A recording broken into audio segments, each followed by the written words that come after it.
যুক্তরাষ্ট্র বাংলাদেশ সিরিজের ভেন্যু হস্টনের প্রেরি ভিউ ক্রিকেট কমপ্লেক্স। 3 ম্যাচের সিরিজে এই মাঠে কেবল একদিনই অনুশীলন করেছে বাংলাদেশ দল। অথচ যুক্তরাষ্ট্রের বিপক্ষে সিরিজকে ধরা হচ্ছিল বিশ্বকাপের প্রস্তুতি।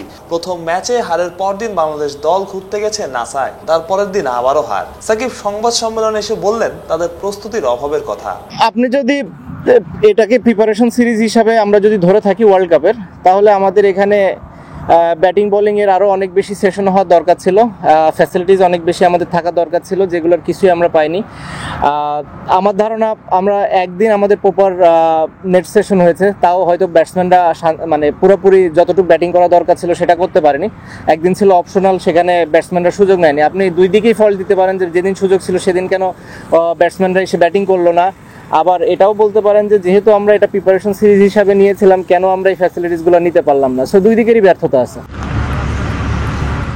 অথচ 2 হারের পরের দিনও ম্যান্ডেটরি কোনো অনুশীলন সেশন ছিল না। হাতে গোনা কয়েকজন ক্রিকেটার নিয়ে বাংলাদেশ দল করেছে ঐচ্ছিক অনুশীলন।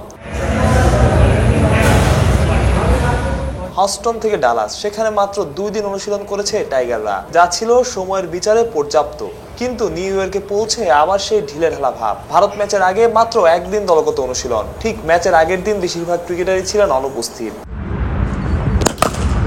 মজার ব্যাপার হচ্ছে যে প্র্যাকটিস গ্রাউন্ড নিয়ে অজুহাত দাঁড় করিয়েছে ভারত, রীতিমতো অভিযোগ করেছে সেই একই মাঠে ভারতের অনুশীলনের আগে অনুশীলন করেছে বাংলাদেশ।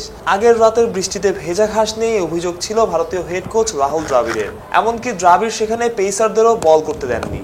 অথচ বাংলাদেশের বেলায় অভিযোগ তো দূরে, ছিল না কোনো বাধা ধরাও। বাংলাদেশি পেসাররা নির্দ্বিধায় সেখানে বোলিং করে গেছেন। হয়তো বুঝতেই পারেননি, যাদের বোঝানোর দায়িত্ব ছিল তারাও হয়তো সেটা ধরতে পারেননি। বড় দলের সাথে বাংলাদেশের পার্থক্য কোথায়? পার্থক্য বুঝতে কি আর বাকি থাকে? মাহফুজ প্রত্যয়, অলরাউন্ডার।